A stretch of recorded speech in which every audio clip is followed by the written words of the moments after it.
పశువులకు యజమాని ఎవరో తెలుసును, మనుషులకు దేవుడెవరో తెలుసునా?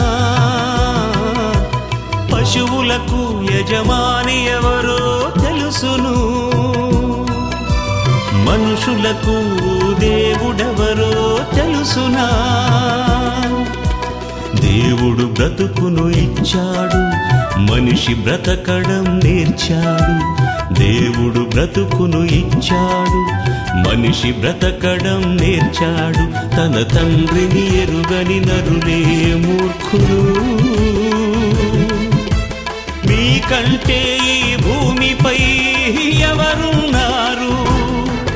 తన పిల్లలను కాపాడే పనిలో మనుషులు ఎవరున్నారు?